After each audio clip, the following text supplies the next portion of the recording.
Hello and welcome to Level Up IAS and welcome back to 10-minute series. Today our topic for the video is Ramanujacharya. He has been in news recently, so this is an important topic. You can expect a question both in prelims as well as in mains. This is a mains question that I have given you to attempt. You can write your answers in the comment section and we will evaluate your question. Similarly, I have given you one prelims question. You can attempt the answer and write it on the comment section. So let's begin. Statue of Equality. Recently, Prime Minister Narendra Modi on 5th of February unveiled the statue. Now let us see about the statue. The Statue of Equality is a 216 feet statue of the 11th century saint and social reformer Sri Ramanujacharya. It was built of Panch Loha. Panch Loha means 5 metals, that is a combination of gold, silver, copper, brass and zinc. And this is a very important fact that it has been built by Aerospace Corporation in China. And after it was made, it was shipped back to India. So it is not made in India. Now it is the second largest statue in the world of a sitting saint. Now see, there is another important thing, that the monument is surrounded by 108 Divya Desams of Sri Vaishnavite tradition. We're gonna look at what Divya Desam is in detail in the coming slides. Now there is another thing, the inner sanctum, that is a deity of Ramanujacharya. It is made of 120 kg of gold. Now this 120 has been picked specifically to commemorate the 120 years the saint walked this earth. So he lived for 120 years. So as to denote that, the sanctum is built of 120 kg of gold. Now about Ramanujacharya. He was a philosopher, he was a theologian and he was a social reformer. Now he was one of the most important exponents of Sri Vaishnavism tradition. This is important. And he is also called by the name Ilaya Perumal, which means the radiant one. Okay. Now he is also considered as one of the most influential philosophers of the Bhakti movement. And he gave one philosophy, that is Vashishta Dvait, which is very important, which is a sub-school under Vedanta theory. Okay. Now he wrote number of books, out of which some are, he wrote commentary on Brahma Sutras, that is Sri Bhashya. Then he wrote commentary on Bhagavad Gita. Then he wrote treatise on the Upanishad. So these are some of the books which he wrote. Now let us come to what do we mean by the term Sri Vaishnavism. Okay, it is a denomination within the Vaishnavism tradition of Hinduism, obviously. Now the name refers to goddess Lakshmi. This is very important. It denotes goddess Lakshmi. Now the founding of Sri Vaishnavism is traditionally attributed to Nath Muni. He was a saint of the 10th century, and Nath Muni's ideas were further continued by Yamunacharya. Okay, we're gonna look at Yamunacharya in detail in further videos also. Yamunacharya, he maintained that the Vedas and Panchratras are equal. That is, devotional rites and bhakti are important practices. Now, after Ramanujacharya, Sri Vaishnavism, it got divided into two sects, which are Vedgalai and Thengalai. Okay, in Vedgalai is considered the Sanskrit scriptures are more authoritative or are more prominent than the Tamil scriptures. And Thengalai, they believe vice versa. That is, they believe just the opposite.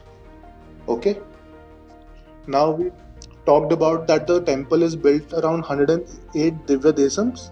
So a Divya Desam or Vaishnava Divya Desam, it is one of the 108 Vishnu temples that are mentioned in the works of Alvars. So Alvars in their works mentioned about 108 Vishnu temples.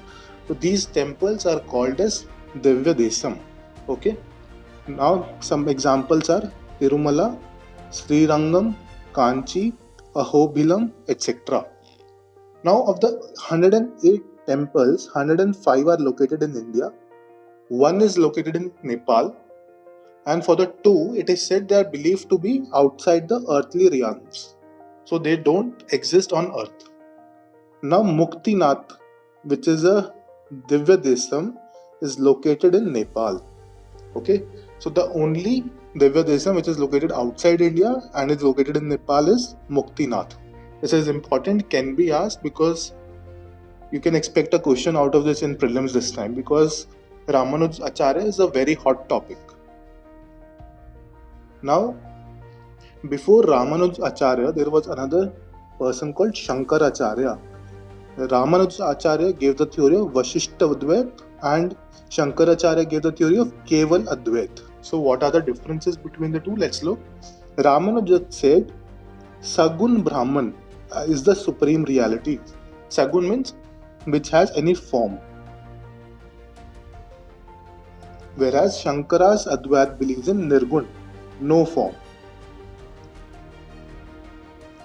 Brahman as the supreme reality. Okay.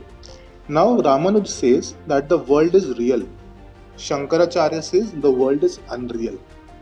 Ramanuja also believes in the bhakti marg to attain liberation.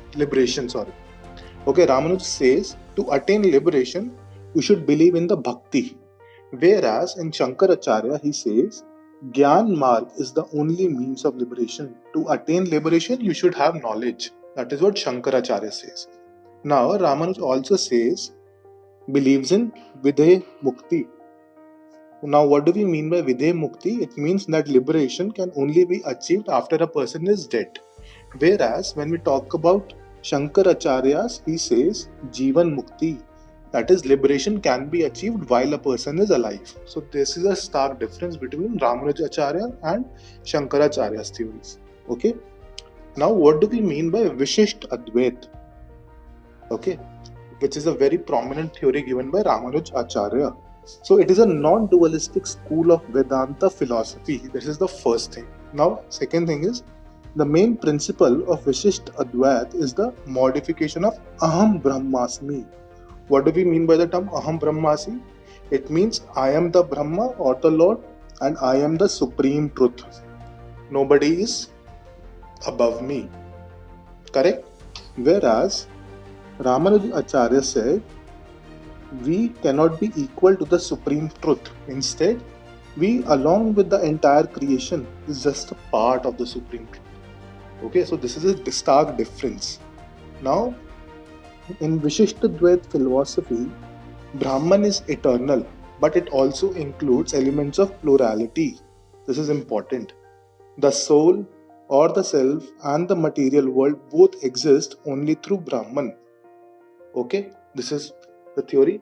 Now this school, it grew out of the Vaishnava movement. That is the worship of the god Vishnu.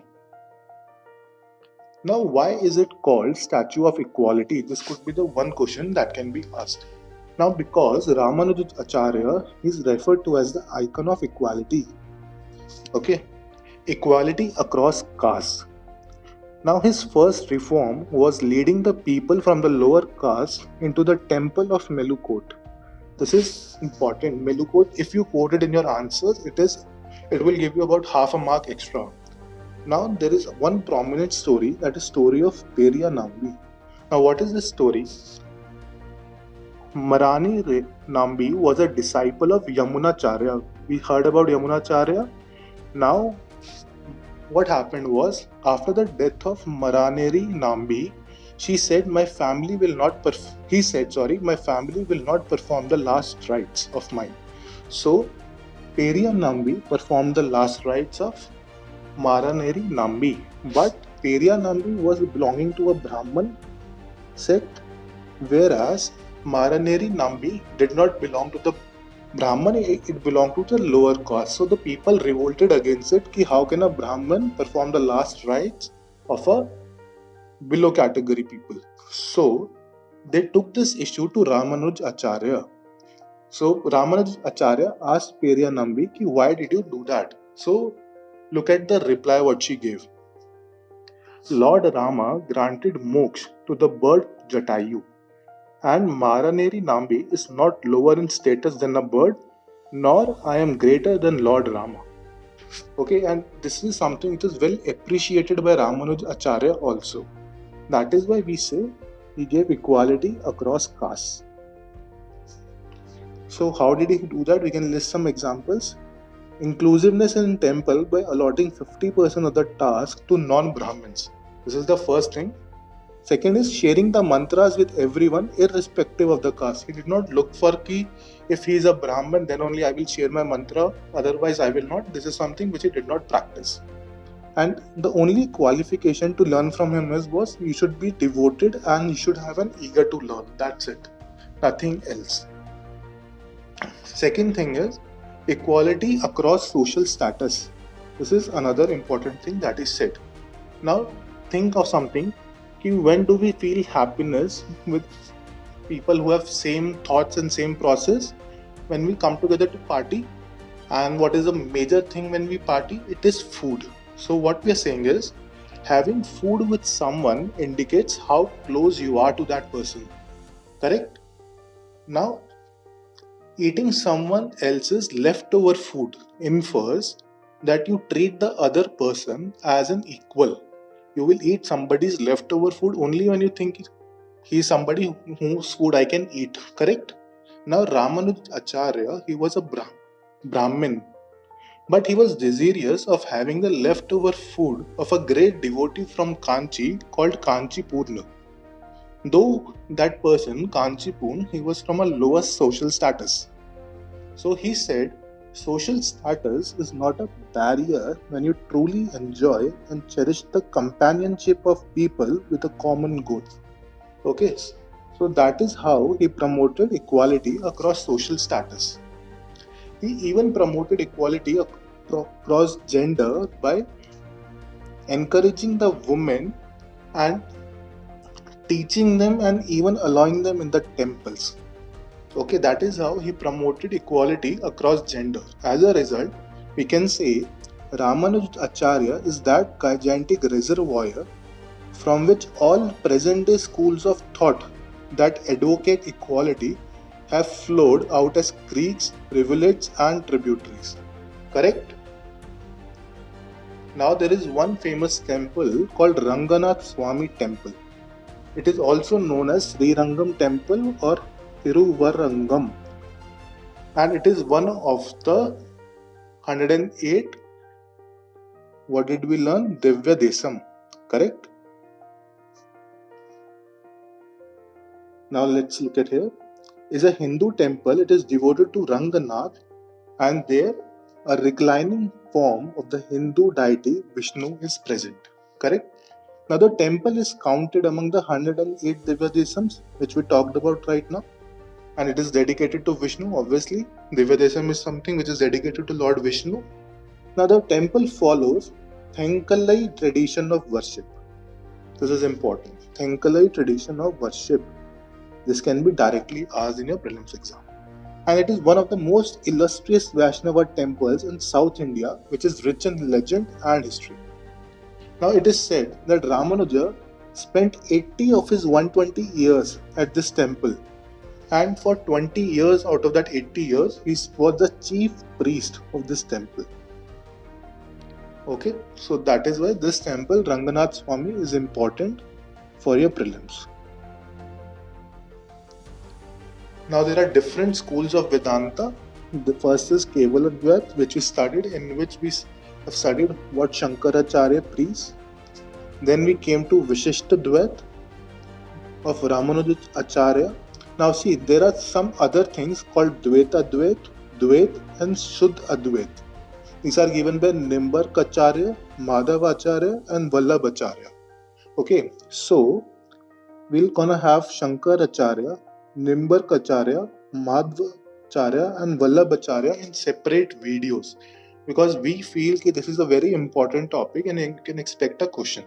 So I hope you like this video and do subscribe to Level Up YouTube channel. Thank you.